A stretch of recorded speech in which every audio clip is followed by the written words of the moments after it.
김성호 차관도 법조인인데 그렇게 얘기를 해서 제가 당황스럽습니다. 다음은 박균택 의원님. 예, 저 헌법재판소 김정원 사무처장님 예. 고생 너무 많으셨습니다. 예. 그리고 김석우 법무부 장관 직무대행은 뭐 현 정부 이제 현 정부도 아니겠군요. 과거 윤석열 정권에 탓이긴 하겠지만 왜 자꾸 좀 더 이상해지는지 너무 안타깝다는 말씀을 좀 드리겠습니다. 예. 옛날에는 이러지 않았다고 저는 믿고 싶습니다. 예. 우리 법제처장님 질문 드리겠습니다. 헌법재판관 후보자 지명 연락 언제 누구한테 받으셨습니까? 월요일 날 받았습니다. 월요일 날 받았고요. 어떤 경위로 어떻게 받았는지 그거는 우리 정부 내부적인 인사 관련된 문제이기 때문에 그거는 말씀드리지 않겠습니다. 인사금융 동의서는 언제 내셨습니까? 월요일 날 냈습니다. 월요일 날 냈는데 오늘이 지금 수요일인데 이틀 만에 이런 결정이 이루어진단 말입니까? 절차적인 거는 그건 모르고 어쨌든 월요일 이틀 만에 인사검증이 이루어진다는 건 이것은 뭐 거의 번개불에 콩을 볶아 먹었다는 얘기밖에 안 되는 것 같네요.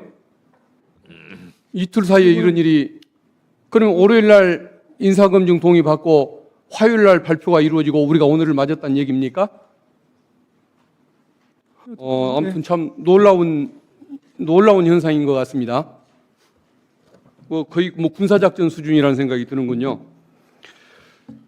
윤석열 피고인이 대통령으로 재직할 당시에 이완규 법제처장을 헌법재판관으로 임명하고 싶어 한다는 소문이 많이 돌았는데 그 소문을 이렇게 사실로 확인시켜준 한덕수 총리 뭘 아는 분은 아닌 것 같은데 결국은 그 중간에는 아마 민정수석실이 존재하는 것이라고 봐야겠죠. 그 부분은 제가 제 추측이 틀렸습니까? 그 부분은 제가 잘 모르겠습니다. 통보는 민정수석실에서 받았을 거 아닙니까? 없어져 버린 대통령의 보좌기관이 지금까지 남아서 그런 유운 통치를 하고 윤석열의 그림자를 짙게 드리우게 하는 것 같습니다. 지금 경찰 공수처 지금 수사 중인 사건이 있지 않습니까? 경찰에서 조사는 받았고요. 결정이 아직 안 되고 있는 상황입니다. 핸드폰 공수처는 교체 조사를 아직 안 받았고요. 수사가 시작되기 전에 핸드폰을 교체했던 사실 있으셨지 않습니까?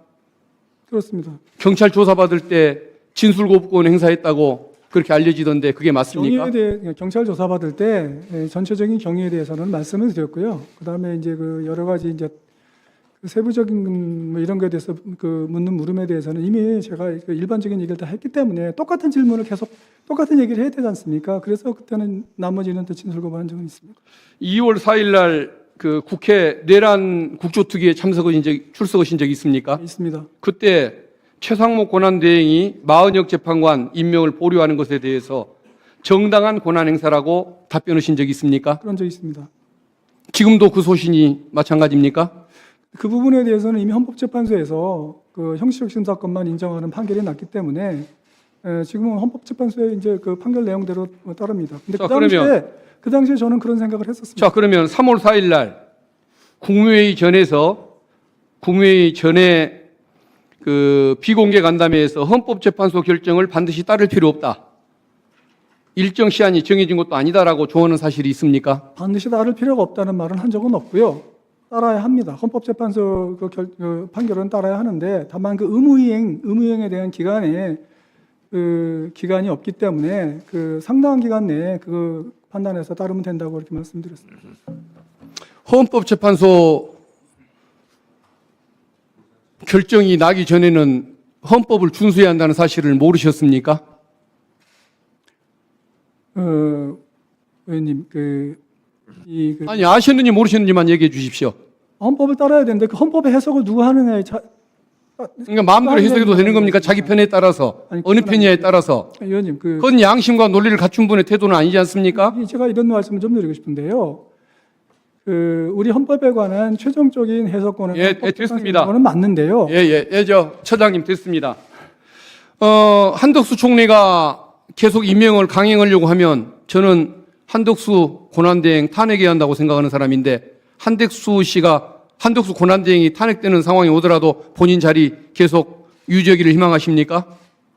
그 부분에 대해서 제가 말씀드리는 적절치 않고요. 저는 어쨌든 한덕수 권한대행께서 여러 가지 상황을 고려해서 결정을 하신 것이고, 저는 어쨌든 한덕수 권한대행의 결정을 존중하는 입장입니다. 그동안에 보여왔던 이 언행이라든가 태도를 보면 헌법재판관이 되겠다고 나서는 우리 처장님의 태도를 저는 이해를 못하겠습니다. 양심상으로라도 응해서는 안 되는 거 아닙니까? 어떻게 이런 얘기를 하고 이런 행태를 취했던 분이 헌법재판관이 되겠다고 나설 수가 있습니까? 과거에도 이런 분이었습니까? 왜 도대체 윤석열 정권하고 가까워지면 다들 사람이 이상해집니까?